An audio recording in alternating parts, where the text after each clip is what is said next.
El día 21 de enero realizamos una visita a la exposición permanente de arte precolombino en el Museo de Arte de Lima, cuyo curador es Julio Rucabado. Esta exposición se ubica dentro del arte precolombino o prehispánico del Perú, es decir, antes de la conquista española en el año 1532. Dentro de la historia del arte del Perú, el arte precolombino se ubica en la etapa inicial del desarrollo artístico y se extiende desde el periodo formativo hasta el siglo XVI. Iniciando con el periodo formativo u horizonte temprano, dominado principalmente por la cultura chavín, considerada el primer gran fenómeno artístico de alcance panandino. Junto a ella se desarrollan expresiones tempranas como la cultura cupiznique, una de las primeras tradiciones cerámicas complejas del territorio peruano. Posteriormente, durante el intermedio temprano, el desarrollo artístico se fragmenta en diversas tradiciones regionales, entre las que destacan Paracas, Vicus, Nazca, Lima y Recuay. Estas culturas se desarrollan en distintas zonas de la costa y la sierra y representan una etapa de gran diversidad estilística dentro del arte precolombino. Luego, el horizonte medio está marcado por la expansión de la cultura huari, que logra una amplia influencia sobre gran parte del territorio andino, así como el desarrollo de la cultura mochica. Más adelante, el intermedio tardío reúne a culturas como Cajamarca, Lambayeque, Ixma, Chimú, Chancay y Chinchaíca, que desarrollan estilos propios y especializados. Finalmente, en el horizonte tardío, corresponde al periodo del Imperio Inca, junto con etapas de interacción como Chimú Inca y Chancay Inca, hasta culminar en el periodo transicional que marca el cierre del desarrollo artístico precolombino. Esta exposición presenta una selección de piezas representativas que permiten visualizar esta evolución en el tiempo. En la sala se exhiben principalmente objetos de cerámica, así como de textiles y orfebrería, correspondientes a distintas culturas y momentos del desarrollo precolombino. Los objetos que reúnen son provenientes de diversas regiones del territorio peruano, desde la costa norte, central y sur, hasta áreas de la sierra, lo que refuerza una visión amplia del arte de la época. Dentro del eje conceptual de la exposición prehispánica en el Mali, como discurso curatorial, podemos observar que aunque el Mali no muestra una exposición permanente exclusiva con un lema único, para el arte prehispánico, su colección permanente tiene una idea central muy clara, la cual es narrar la historia del arte peruano mediante una perspectiva amplia e integrada. El propósito de la colección del Mali es presentar la historia del arte en el Perú a través de más de 3000 años, desde las expresiones artísticas de las sociedades precolombinas hasta el arte contemporáneo. Dentro de esta panorámica se busca mostrar cómo las culturas prehispánicas produjeron piezas de enorme significado simbólico y estético, constituyeron las primeras bases de una tradición visual que continúa influyendo en las artes posteriores. Esto significa que cuando hay una curaduría específica para una muestra prehispánica, su eje conceptual suele girar en torno a una idea o tema simbólico, filosófico o cultural, más allá de mostrar solamente artefactos artísticos. Y bueno, para poder entender el recorrido general de la exposición, debemos saber que se da en un sentido cronológico.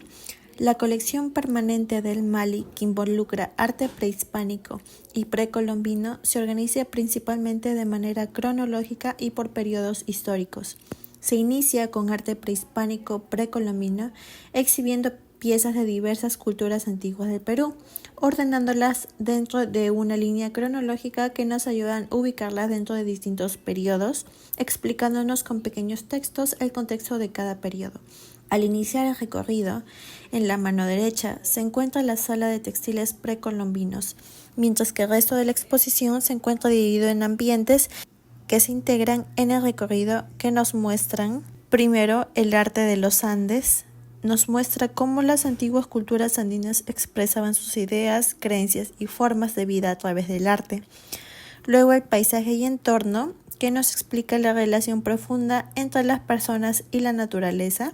Las obras reflejan montañas, ríos, animales y climas, mostrándonos cómo el entorno influyó en la forma de vivir, pensar y crear de las culturas prehispánicas.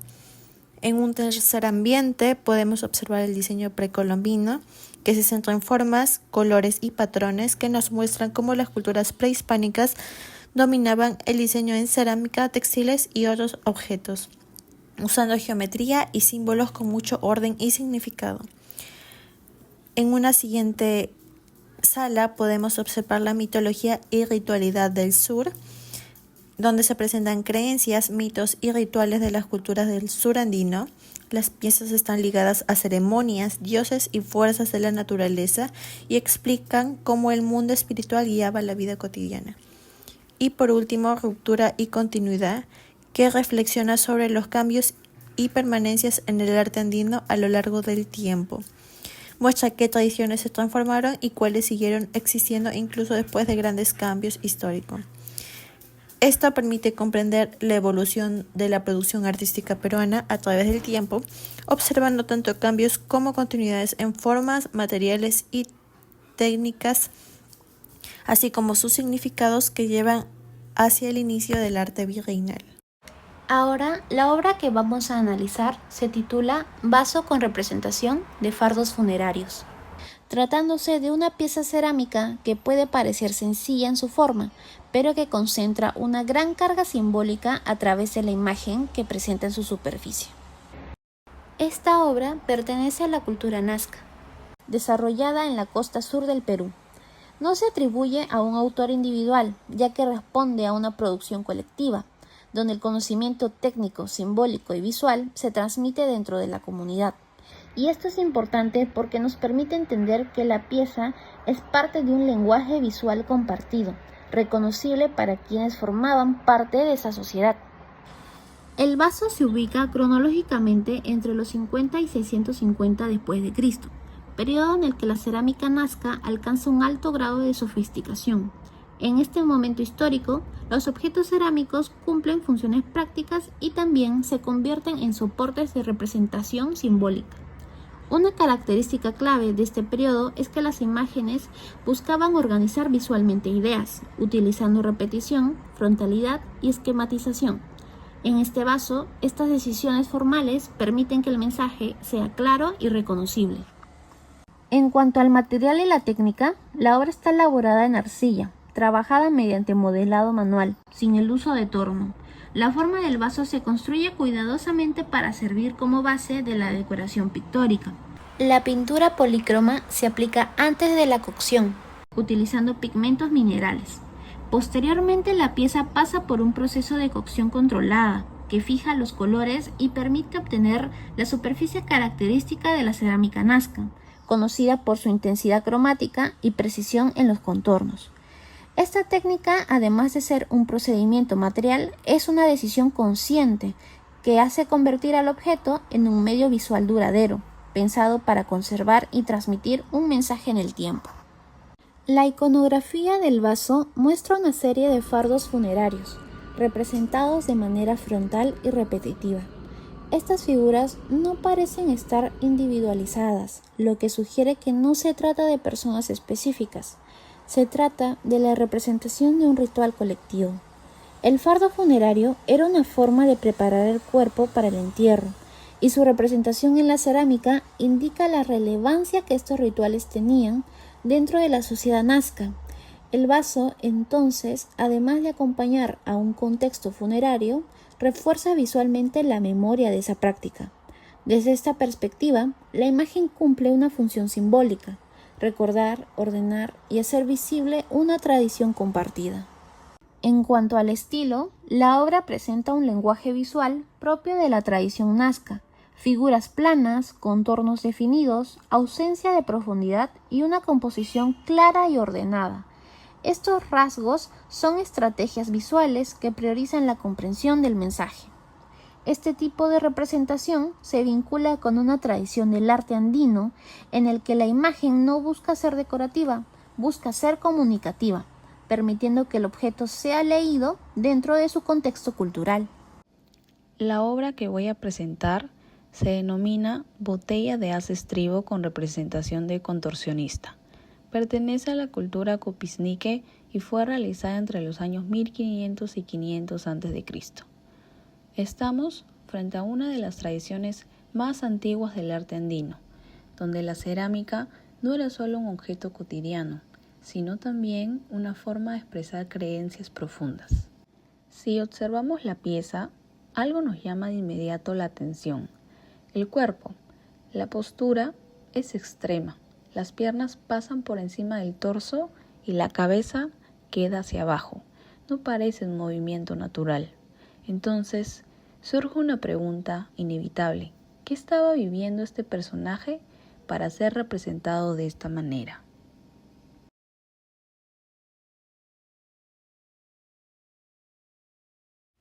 En cuanto al material y la técnica, se trata de una cerámica modelada e incisa.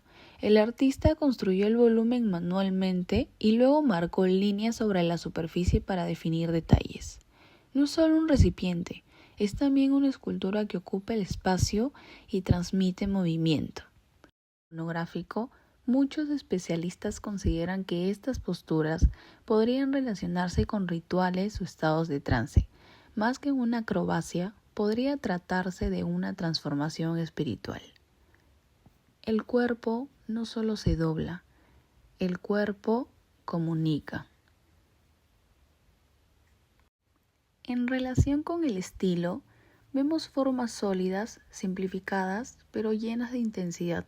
No importa tanto quién es el personaje, lo que importa es la experiencia que atraviesa. Y quizás por eso, a pesar de los siglos, esta imagen todavía logra generar preguntas en quien lo observa.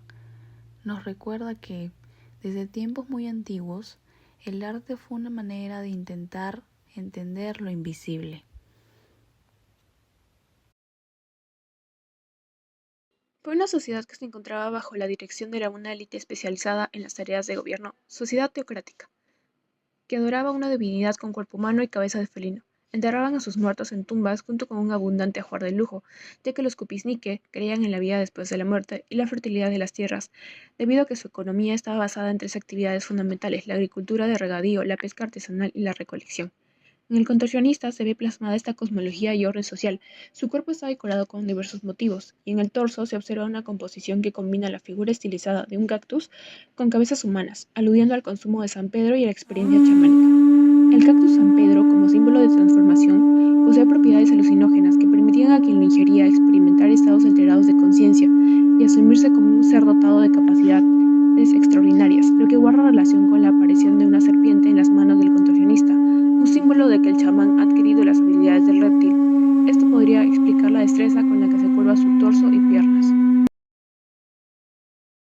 Las manifestaciones artísticas y la sociedad guardan una relación directa, sobre todo en su cosmovisión religiosa y ritual, ya que el arte Kupisnike no era decorativo, tenía una función ritual y simbólica. Las figuras humanas sugieren personajes de poder religioso, como sacerdotes o chamanes, y creencias sobrenaturales, como la transformación simbólica entre lo humano y lo divino, el chamanismo, la dualidad y deidades animales como felinos y serpientes.